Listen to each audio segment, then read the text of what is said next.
না, পশ্চিমবাংলায় তো টিএমসি আসার পরেই বিজেপি এখানে বেড়েছে। যে অভিযোগ করুক যাই করুক, মুসলিম পাড়াতে কেন রাস্তা হয় না, কেন উন্নয়ন হয় না, ওখানকার স্কুলটা ভাঙা কেন? কারণ টিএমসি জানে যে আমি কাজ করি আর না করি মুসলমান আমাদের ভোট দেবে, তারা বাঁধুয়া আমাদের কাছে। যদি ভাষণ দিতে হয় রাজনৈতিক মঞ্চে দিন না, পবিত্র ঈদকে অপবিত্র করে কেন রাজনীতির কথা বলছেন? আমি মুসলমান ভাইদের বারবার বলবো, যে তাঁবেদার নেতাগুলো ওদেরকে নিয়ে এসে রাজনীতি করছে তাদের থেকে বিচ্ছিন্ন করুন। মমতা ব্যানার্জির ভাষণও কিছু আমি শুনলাম, বা ভাইপোর, তাতে সম্প্রীতি কোথায় ছিল আমি জানি না। আমরা দেখে নেবো, করে নেবো, আমাদের সঙ্গে টকরাবেন না, আমি একাই 100, এটা কী ধরনের সম্প্রীতি আমি জানি না। সম্প্রীতি তো সেটা হওয়া উচিত যে আসুন সবাই মিলে একসঙ্গে থাকি। কেন মালদায় দাঙ্গা হয়েছে, কেন মুর্শিদাবাদে হয়েছে, আর যেন না হয়, দায়িত্ব নিন। যাদের দিকে আঙুল তুলছে তাদেরকে উনি উস্কাচ্ছেন, তা কী করে হবে? এটা সম্প্রীতি নয়। উনি সম্প্রীতি না ভাঙলে উনি ইলেকশন জিততে পারবেন না। পশ্চিমবাংলায় তো টিএমসি আসার পরেই বিজেপি এখানে বেড়েছে। যে অভিযোগ করুক যাই করুক, সিপিএমরা গুটিয়ে গেছে, তারা অভিযোগ করছে, কিন্তু কেন? সিপিএমের অত্যাচারের বিরুদ্ধে টিএমসি এসেছিল, আর টিএমসির অত্যাচারের অনুন্নয়নের বিরুদ্ধে লোকে বিজেপির দিকে এসছে। আজ যদি ভাষণ দিতে হয় রাজনৈতিক মঞ্চে দিন না, পবিত্র ঈদকে অপবিত্র করে কেন রাজনীতির কথা বলছেন? আমি মুসলমান ভাইদের বারবার বলবো, যে তাঁবেদার নেতাগুলো ওদেরকে নিয়ে এসে রাজনীতি করছে তাদের থেকে বিচ্ছিন্ন করুন। ইসলাম ধর্ম যদি শান্তির ধর্ম হয়, শান্তির কথা হোক।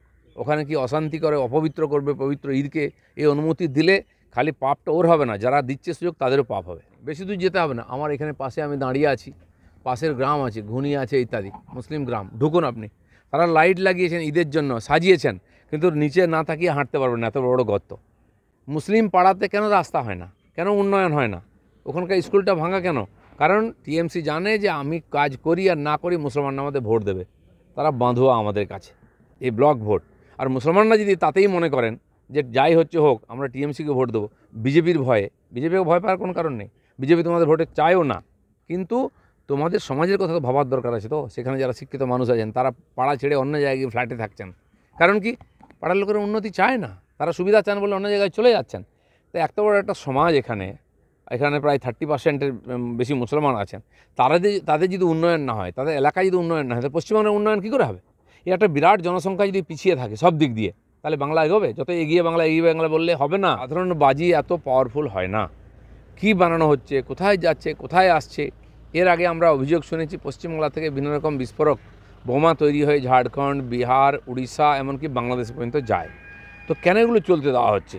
এই প্রশ্ন আমাদের, এটা মমতা ব্যানার্জিকে করতে হবে সমাধান, কারণ উনি এই বিষয়গুলো কখনো আলোচনার মধ্যে আনেন না। উনি হিন্দু মুসলমান করবেন, কিন্তু মানুষের প্রাণ যাচ্ছে সেটা নিয়ে কিছু করবেন না, কিছু বলবেন না। হচ্ছে সুন্দরবনের মধ্যে গিয়ে কোথায় পাথর প্রতিমা, কোথায় ভিতরে যেখানে মানুষ পৌঁছতে পারে না, সেখানে এই ধরনের বাজি কারখানা কেন? এখানে আমরা জানি চিংড়ি ঘাটাতে, নুঙ্গিতে, এখানে এটা ইন্ডাস্ট্রি হিসেবে আছে, ওখানে বিস্ফোরণ কম হয়। কিন্তু যেখানে নাই, পিংলায় ঘটেছে একই ঘটনা, এটা ঘটলো, মালদাতেও দেখেছি আমরা, ঘটতেই থাকে। এর পিছনে রহস্যটা কি, এটা জানতে হবে। রামনবমী কি অতীতের সমস্ত রেকর্ড ছাপিয়ে যায়? দেখুন, এই ধরনের আয়োজন বাড়ছে, কারণ ভারতবর্ষের হিন্দু সমাজ এই যে 1000 বছর পরাধীন ছিল, মুঘল পাঠান থেকে ব্রিটিশ আমল পর্যন্ত, তারা হীনমন্যতায় ভুগছিল, তারা ভয়ের মধ্যে ছিল। দেশ স্বাধীন হওয়ার পরেও হিন্দু ত্যোহারের উপরে দাঙ্গা করা, লড়াই করা, ঝামেলা করা চলছিল। পশ্চিমবাংলায় দেখছি আমরা রামনবমীর আগেই সব জায়গায় দাঙ্গা হাঙ্গার পরিবেশ তৈরি করা হয়েছে, ভয় পাওয়ানো হচ্ছে। সেই সমাজকে বেরিয়ে আসতে হবে, নাহলে পশ্চিমবাংলা বাংলাদেশ হয়ে যাবে, উদ্বাস্তু হতে হবে, এটা হিন্দুরা বুঝতে পেরেছে। তাই এখান থেকে আমি দেখেছি লক্ষ লক্ষ লোক মহাকুম্ভেতে স্নান করতে গেছেন।